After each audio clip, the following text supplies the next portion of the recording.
Bienvenue, chers amis internautes, bienvenue à toutes et à tous pour cette nouvelle vidéo sur l'amour de Dieu.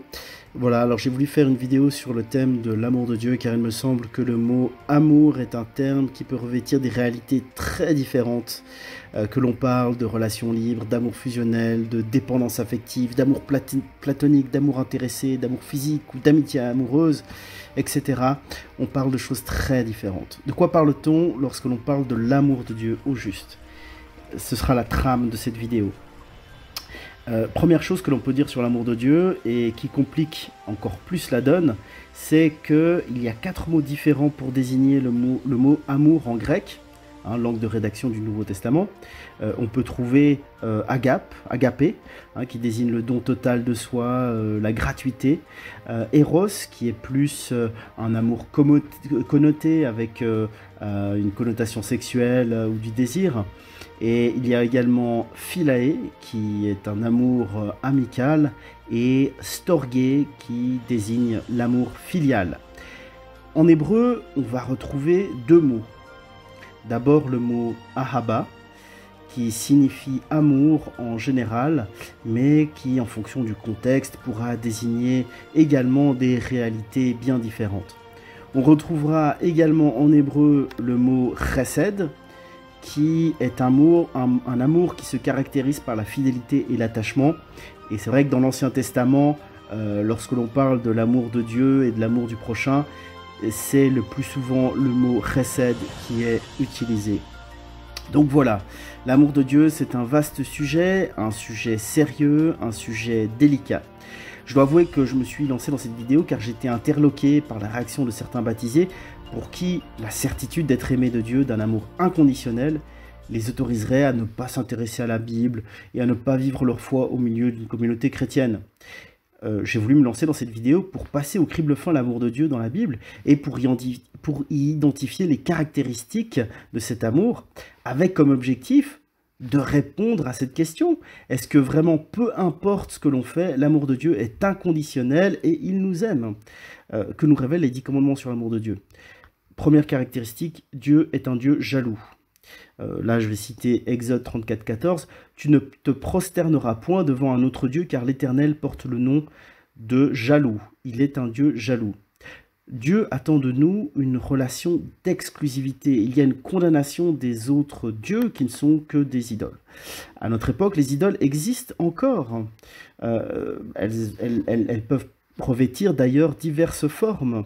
Des idoles modernes, telles que une foi religieuse dans la science, ou une foi exacerbée en soi-même, ou encore une foi trop grande dans le nationalisme. Ça peut être aussi des formes d'idolâtrie moderne.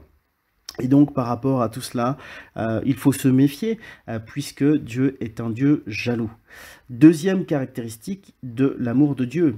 Dieu a des attentes. Dieu veut qu'on le serve. Il nous aime, mais c'est lui le boss. Il ne faut pas l'oublier. Dieu exerce une souveraineté absolue. Cette souveraineté implique que son peuple est à son service.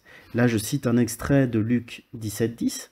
« Doit-il de la reconnaissance à ce serviteur parce qu'il a fait ce qui lui a été ordonné ? Vous de même, quand vous avez fait tout ce qui vous a été ordonné, dites, nous sommes des serviteurs inutiles, nous avons fait ce que nous devions faire. » Troisième caractéristique, Dieu est un Dieu redoutable. Et là, je cite à nouveau la Bible, « Mon fils, ne maîtrise pas la correction de l'Éternel et ne t'effraie point de ses châtiments, car l'Éternel châtie celui qu'il aime comme un père l'enfant qu'il chérit. » Les punitions qu'inflige Dieu sont redoutables, mais elles doivent être perçues comme des corrections qui peuvent conduire à une amélioration personnelle ou collective. L'Éternel est lent à la colère, il n'aime pas punir, mais il le fait s'il le doit. En tant que chrétiens, nous ne pouvons pas être indifférents à ce qui arrive au sein de notre Église ou de notre pays, car Dieu n'hésite pas à faire des punitions collectives si nécessaire. Et donc, dans ce cas de figure, personne n'y réchappe. Quatrième caractéristique, Dieu est bienveillant pour son peuple. Alors, c'est une caractéristique que l'on trouve effectivement dans la Bible. Dieu couvre de bienfaits et de bénédictions ceux qu'il chérit. Et ça, il ne faut pas l'oublier Dieu est un Dieu d'amour, c'est clairement une dimension positive, une dimension bienveillante, une dimension protectrice.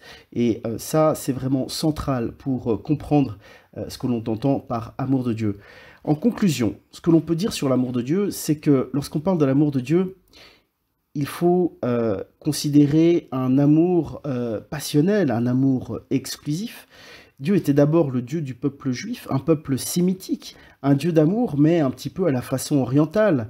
On a un Dieu qui peut être violent, qui a des attentes, des commandements, un Dieu qui, en particulier, a des exigences d'exclusivité, mais c'est aussi un Dieu qui bénit ceux qui gardent ses commandements. On pourrait donc conclure en disant que Dieu nous aime, mais que pour que tout se passe bien avec lui, lorsque l'on a la foi, il est naturel de changer son comportement et son attitude pour entrer dans ses bonnes grâces. Il ne s'agit pas d'un lien qui serait d'ordre, comment dire cela, le fait de faire de bonnes œuvres, c'est consécutif à la foi. Ce n'est pas le fait de faire des bonnes œuvres qui va conduire à avoir une meilleure relation auprès de Dieu, mais c'est bien le fait d'avoir la foi qui, en conséquence, va induire d'avoir de bonnes œuvres et qui va, en quelque sorte, témoigner en fait d'un amour partagé entre Dieu et ceux qu'il a choisis. Voilà, j'espère que cette petite vidéo vous aura fait avancer dans la réflexion sur l'amour de Dieu. Merci à vous.